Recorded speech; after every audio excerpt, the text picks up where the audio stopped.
Hi, this is Teresa Widdowson, and today I'm in Morgan Hill at the South Valley Civic Theater, where they're about to show their new production of The King and I. And I'm going to be interviewing the director, Andrew Cummings, and two of the major cast members.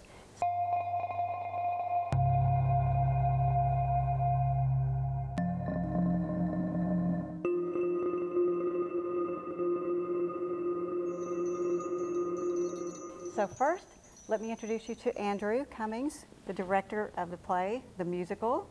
And so Andrew, tell me a little bit about yourself. Well, I am a third-year student at UC Berkeley, and I'm studying molecular and cellular biology and theater and performance studies. That's a very interesting combination of subjects. It is. I hear that a lot, actually. And so what's the interest in biology? Does it have anything to do with theater, or is it just completely different interest in your life? No, they're completely separate, and one is going to get me a career, hopefully, and one keeps me sane during my week. And I'm going to assume that the biology is your career and the theater keeps you sane. Right. And not the other way around. Right. If I didn't have my theater classes, all of those science classes would drive me to the ground. You know, I've heard a lot of people who are very artistic and, into the arts, are also into either mathematics or something very scientific like that. It's something to do with how the brain works. I don't know. Well, it's a good balance for me. Are you from the Morgan Hill area? I am. I moved here probably about 7 years ago, so been here for high school and all of that. So now I'm home for the summer. And where were you from originally? Just San Jose. Oh, San Jose. Yeah, still local. Okay, so not that far away. Right. And so I guess that's how you got involved in the South Valley Civic Theater. Is Right. Your roots are here. Right, exactly. Are your parents or any other relatives or any acquaintances, how did you get involved with this theater instead of maybe some other outlet? Yeah, well, this is, I would say, the biggest theater company in Morgan Hill. So it's kind of the best opportunity here locally. And then my first project here was Arsenic and Old Lace, which I co-directed. How much, as a director, what do you have your hands in? What are you involved in? Yeah, I did the set design myself, and that occupies quite a bit of my time, probably more time than actually directing the show. I'm here every day working, painting, building, all of that to make it look perfect. Well, that's part of the community, right. Theater experience, right? Exactly. You get to do a little bit of everything. Exactly. Everybody's involved in everything to get the show to happen. And so where did you get your inspiration for the designs? And, were these hand-painted or? They were. Our scenic artist, Glynis Crabb, actually came in and did all of this really gorgeous work. And all of the design is very Thai-based. I just kind of did some research to find out what things were standard trends in Thai design, and that's where I drew inspiration. When you put your director hat on, what does that mean you do here at the theater? Well, essentially, the director would be responsible for all of the acting that goes on stage. So it has a lot to do with both movement and acting technique. So I work every night with the actors, getting them ready for the show. And you start from the very beginning, learning lines, learning blocking, and then you go all the way through where you perfect character and all of that. Since it's a musical, do you somehow have to tie that whole, the acting and the projection and the way you want them to portray themselves when they're singing as well? Definitely. One of the things that I've been really trying to focus on with this production, because it's a musical, is finding the story in the songs so that we resist the temptation to just get on stage and sing beautifully, but forget to act, right? Right. So that's one of the big things that we've been working on with the cast, acting through the songs. Right. Well, they say that, I don't know if this is going to be a good reference or a bad reference, but, I was watching American Idol, and that's one of the things, they have those artists that come in and coach them on how to sing better, and one of the things they always tell them is you have to sing the song as if, you're telling the story of the song. Right. So I would say it's kind of the similar thing, it's right? very similar. How did you get interested in theater in the first place? When I got into high school here at Live Oak, we had a really good program when I was there, and that's where I really got involved and learned how to do a lot of this. And it's just kind of blossomed from there, I guess. So Live Oak alumni, and Yeah. so they got you into, is it theater there that they have a program? Is it theater? Right, right. Mr. Klipstein was the teacher, and he kind of had theater boot camp. And basically, he taught everyone how to do every component. I mean, the technical side, the directing side, and the acting side. So Wow, that's great. That's kind of where I come from. So they have a theater there that you used? Right, right, right. Because of course, this is not that old, this playhouse that's that we true. have here. And it's awesome, isn't it awesome? Yeah, it's a wonderful space to work with. We're very, very lucky to be able to be in this excellent theater. Yeah. When did you know, oh, this is my life? I mean, this is my, maybe not my life because you're into Right. biology as well, but Well, in a way, it just sort of happened. I remember by the end of high school, there was a point where I was working on 5 shows at one time. So I guess it's kind of an addictive thing. Once you start working on it, it kind of snowballs. And so I don't know if there was ever really a moment where I decided that I was going to be into theater, but it just kind of happened. so you just looked around a couple years later and went, gee, maybe I ought to do Right. something real with this. I can't quit doing it. Right, right. And so what about the biology aspect of that? Were you also spending that much time? I mean, I would assume you're spending as much time doing that kind of, things. I don't know. What do you do with biology? Yeah. Well, at present, I'm considering going into optometry. So that's kind of Oh, good. Thank where you. that's going to lead me. Can you find some cure for nearsightedness, Yes. complete cure, I'll work on that. Oh, thank you, thank you. Do you want to be on the stage too? Well, they're very different, so it's in a way hard to compare. It's useful to have an acting background while you're directing, so you have that common vocabulary with actors knowing how to communicate. Right. And so it's useful to have kind of both aspects. And when they're struggling with something, you can relate. It's not even just the vocabulary, but being able to relate to that whole experience Right, of right. trying to learn lines and get into Right. the character. No, that's very true. And acting is kind of a lifelong project. You never get to be a perfect actor. So you always have acting problems that you struggle with. And so, yes, it's very useful to relate to the cast in that way. So do you see any acting ventures in your future? Or is it all going to be, directing? Well, it depends if I get cast in anything, right? So I plan to audition for the Berkeley production of Our Town in the fall, and we'll see where that goes. Yeah. But I don't Well, know. good luck. Thank you. If somebody wanted to be a director or be involved in this whole experience here, maybe you can make it, narrow it down to our community theater. What do people need to do?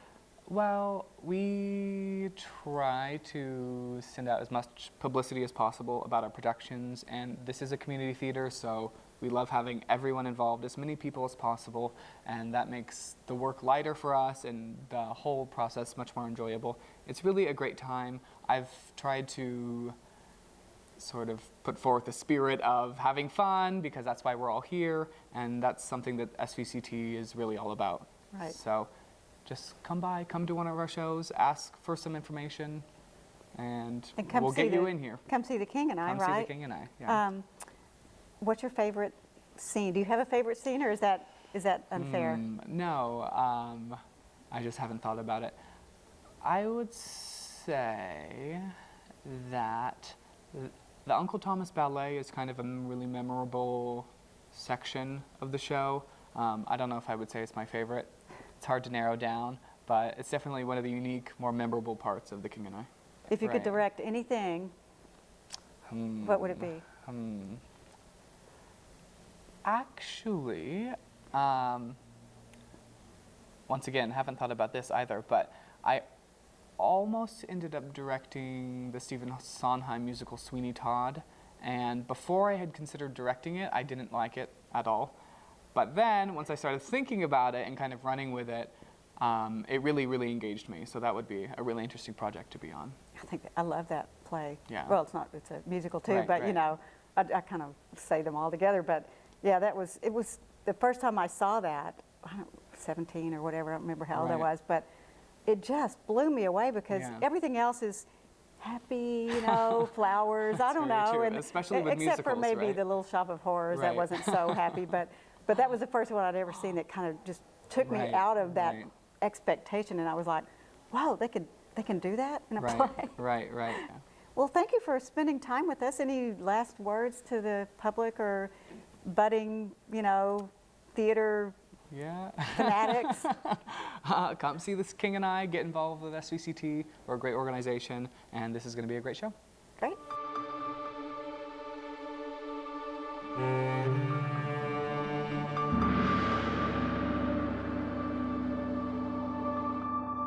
Hi, I'm back again, and now I'm here with Sharon Maxwell Yamamoto, who is playing the part of Anna in The King and I. So, Sharon, thank you for coming. I really appreciate you letting us interview you for MHAT TV. This is lots of fun. Thank you for asking me. So tell me, how did you find out about the part of Anna, and how did you get involved in this production? It's very interesting because I did not know about this company, believe it or not.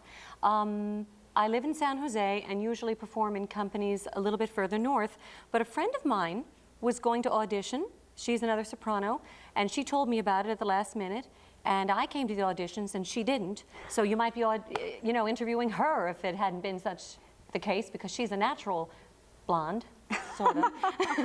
And that's what they wanted. I will be a redhead, however. Oh, you were a redhead. I will. I'll be a well, redhead. They can fix that, right? Oh, well, They can make you red. I'll be wearing wigs. Yes. So what have you done in the past? Primarily opera. I've been singing with West Bay Opera and Mission City Opera, Opera San Jose. I'm originally from New York, and I studied there to be an opera singer, so that's mostly what I do. But sometimes musical theater allows me to use my actual voice without belting, although I can sing low if I need to. And I've done the role of Julie in Showboat with Broadway by the Bay. And a long time ago, I was Maria in The Sound of Music. Yes, half a lifetime ago. Now I guess I could be the Mother Abbess. And so mostly I like Puccini. I'm a Puccini type of spinto soprano. The most recent thing I did with Mission City Opera was Mimi and La Boheme. And before that, I was Madame Butterfly. You went to school in New York, you said? Yes, that's where I'm from. In 1987, I got a contract with the San Francisco Opera to sing in the chorus full time. And at the age of 24, that was a pretty terrific thing to do. I did not expect to stay. I thought I was going to go for one season and then go back to New York. But then I met my first husband and stayed, and I really love it out here. I don't want to live anywhere else. This is the best place for me. New York's fun. They got great bagels and pizza. That's it. I don't need to eat that all the time anyway, so here I am, and I love it. So there you go. So you went from San Francisco Opera to what? What did you do next? First thing I did after that was that Maria I mentioned. That was with Marin Civic Light Opera, which is now defunct, unfortunately. It was a very nice company, but they're gone. And just different companies all around. For a short time, I was involved in my own actual little company, which I am bringing back because now it's my husband, who's an attorney, is working on making it a nonprofit corporation and all that sort of thing. And I've trademarked the logo and all this. It's Opera Bravura. And what we used to do, and will do again, is costumed opera concerts, picking the fun and interesting sections from the operas for many people who do not want to sit through an entire opera and cannot, and is just too dull. So we had, the fun and really, really went over the top with the costumes and some set pieces and things like that. And super titles, which I did all by myself, and it was just like a really fun thing, which I'm going to start doing again. What a great idea. I love that, because you're right, a lot of people, they won't go to the opera for many reasons, because Right. it's too long, or it's in a foreign language, or they think it's, uppity or something, or Right. they don't like all the vibrato, a lot of I people know. will say that. I know, that's But when true. when you just focus in on the best parts. The toony stuff. The Yeah. stuff that you could go out and go, oh, I remember that, and you could whistle it. Not like the stuff that you go, what? What got you interested in opera and singing, as a child? How did you end up? I call it a birth defect because it happened way before I can remember. I was 3 when I made the announcement, Mommy, I want to be an opera singer. And she said, that's nice. Wow. And nobody in my family was into that. I just had that kind of voice, like the little munchkin with the vibrato. And so the nursery school teachers were like, oh, and the kids were like, and they used to make fun and say, oh, your voice wiggles. And then I'd cry and try to straighten it out, but it didn't quite work. So it was kind of tough going through school, because I just didn't sing like everybody else, and I didn't know why. And some people didn't like me because of it, and it was really tough. You came from New York, though. That's how you chose a New York school. Oh, yes. Went to Juilliard pre-college and Manhattan School of Music for college. Oh, that's wonderful. It sounds better than it is. Don't be so impressed. I'm impressed. I can be impressed. Okay, be impressed. Okay, Isn't that great? Cut that part out. Say, I went. No, it's all right. So what do you like about working with the South Valley Civic Theater? A lot of cute kids. Oh God, they're so adorable. I don't have any. I wish I could just like choose one of those precious little girls. And everybody's very, very nice. This is a nice little theater. I was pleasantly surprised. Just a friendly bunch of people, and this is supposed to be fun. It is stressful, but it's also supposed to be fun, or why are we doing this? Well, there's got to be a little stress involved just because you have to memorize lines and work Yeah. on your songs and, you know your mark, right? That Norway speech. There's this thing in the schoolroom scene, if I don't get it right, I think I will today. My God, it's so repetitious. She says the same type of things in so many scenes. I'm like, when did she say that one? When? What? So I'll get it. I promise I'll get it. Come see, I'll get it. You have plans for your next project, or? There's an audition that I just heard about, and oh God help me. It is the day of our final performance of this show, which is very difficult because I'm gonna be tired from the night before, and I have to get into that character. But it's for a role I must do. And so what is it? I must. It's Norma Desmond in Sunset Boulevard. And Palo Alto Players is doing it. And tell me you don't see it. Come on. All my fans out there in the dark. I mean, come on. Gloria Swanson and I were like that. And so I'm going to like dress up kind of like Joan Crawford because they said come dressed as the character. And I happen to have a vintage clothing business. And I got those clothes. So I'm going to have a really good time. Is there anything you want to tell, I don't know, maybe some future aspiring singers or actors or, you know? What my grandmother told me so many years ago, and she was so right. Many are called, but few are chosen. But that doesn't mean that you can't do it and still have happiness. The same way is if I were singing on the stage at the Met. There's nice people out there. They say, brava, I wear beautiful costumes, sign a couple of autographs, believe it or not. Couple. I'm happy. That's good because, you know, I always said I wanted a big career, but on the other hand, I'm really a homebody. And I'm very domestic. And I have a nice husband and 2 adorable dogs. And I like not living out of a suitcase. So I guess I kind of have what it is I really want. You know, I try really hard to get some parts. It would be nice if I could, my big dream, it's to sing on a big stage with a symphony orchestra in concert. Not in a production, but as me, singing anything I feel like singing. I just want to sing whatever I feel like singing because I can't not sing. Just can't. Like I said, it was my birth defect. It's a good defect to have, isn't it? Yeah, it's a blessing and a curse, though. What's the curse part? Oh, it's a huge curse. Because I'm constantly putting myself at the firing squad. Oh. How would you like that? Every time is a new job interview, stand there and say, oh, next. That hurts. Yeah. No matter how old I get, how thick a skin, there is no thick skin. It hurts. Right. So that's the curse. You learn to go with it, but it's still not fun. It's still not fun. Right. That's still really, really hard. And it's the sad part that actually is good for me that makes me able to cry on stage because I've hurt a lot. Remember your last interview. The one I didn't get, damn it. Well, luckily you got this part. I did, And lucky we're me. all going to look forward to seeing you in it. Thank you so much.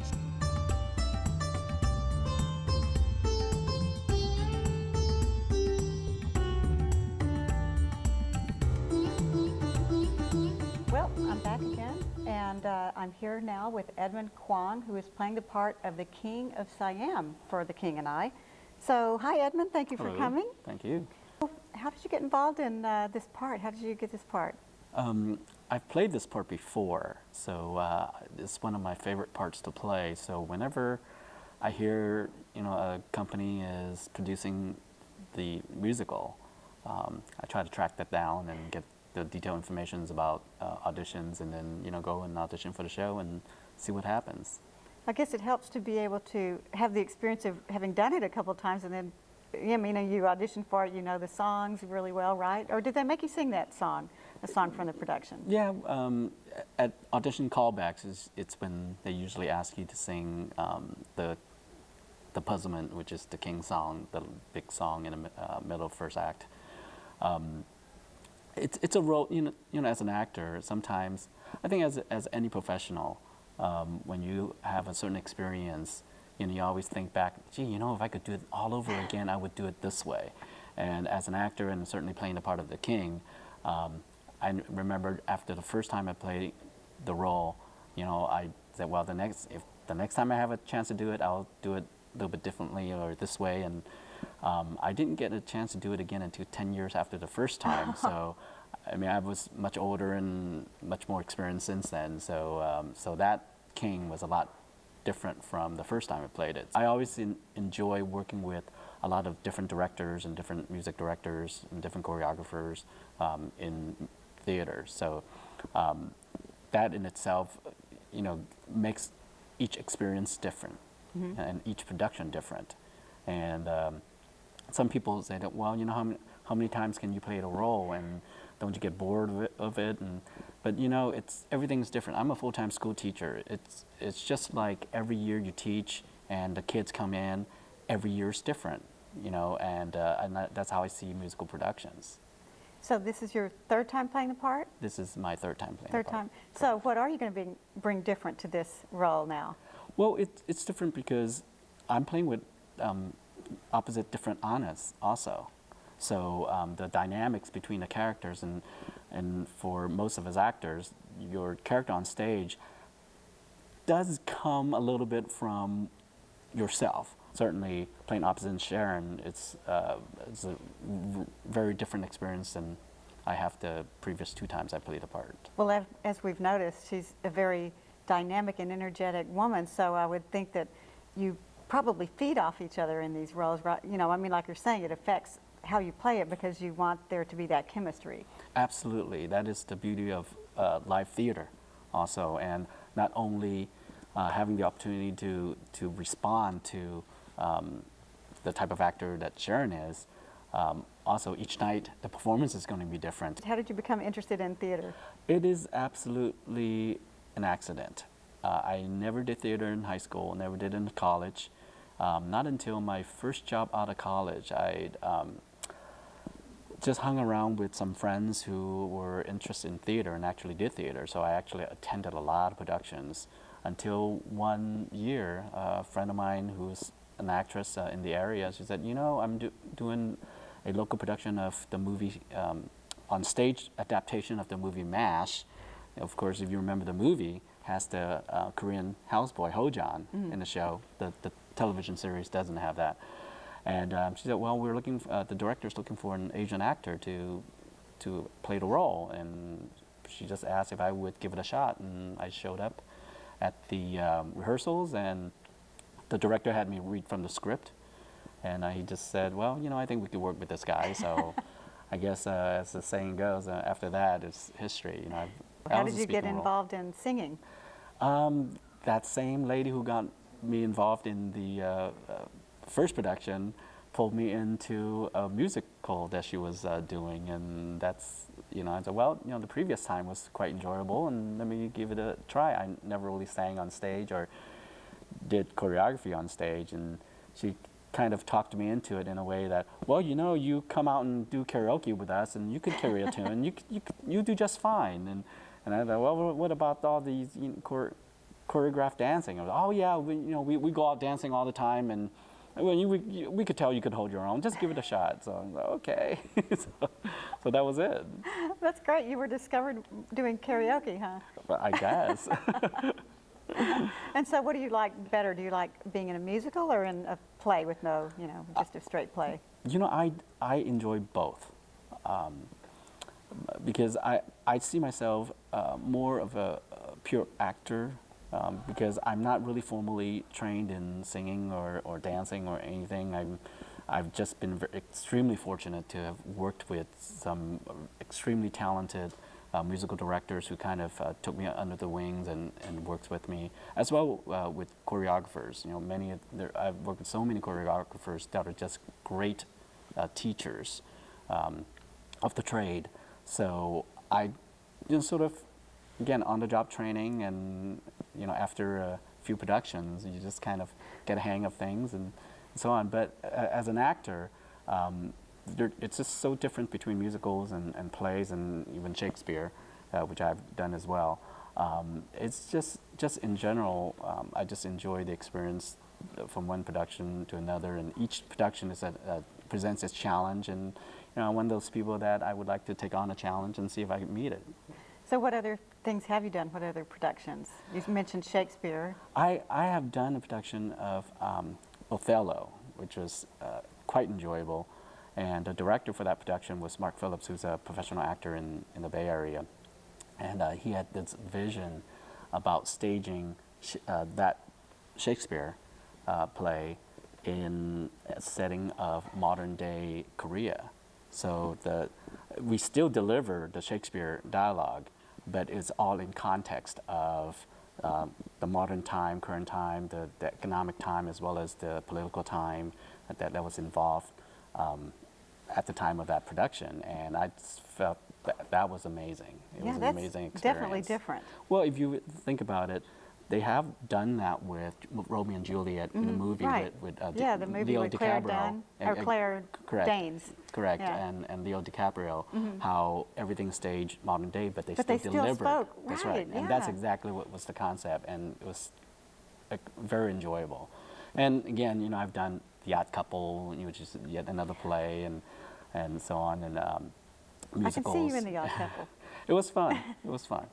Because I'm a school teacher, during the school year, it's always a challenge. Try to spend some time at the rehearsals and so forth. Certainly, summers are ideal time. Right. So So you get the whole summer off. yes, I do. That's nice. So summer shows really work for me. I live in San Jose, so Jose. I don't live too far from Sharon. Oh. This is my first production with SVCT, and I'm one of those actors that like to perform in all different theaters, and certainly I've never done it here, so it's a great experience. I know I have friends who want to go to all the baseball parks in the entire country, and I'm one of those people that want to perform in as many theaters as I can in the Bay Area. So. Was there anything you want to say to, budding actors or people who want to be involved in the theater? Because obviously you can do it and still do something completely different for a living, still find time to do it, right? Sure, yeah, and for all the young actors out there, just like anything in life, you just find things, challenges, and then try to, measure up to those challenges and enjoy it in the process. And for young actors, just expose yourself to as many productions as you can and work with as many different people as you can, because everybody plays a part in your learning process and you developing as an actor and as a performer. So just keep your eyes and ears and mind open. Well, thank you so much for Well, thank you. spending You're time with very us, welcome. and good luck with the show, Thank and you. we'll see you on stage.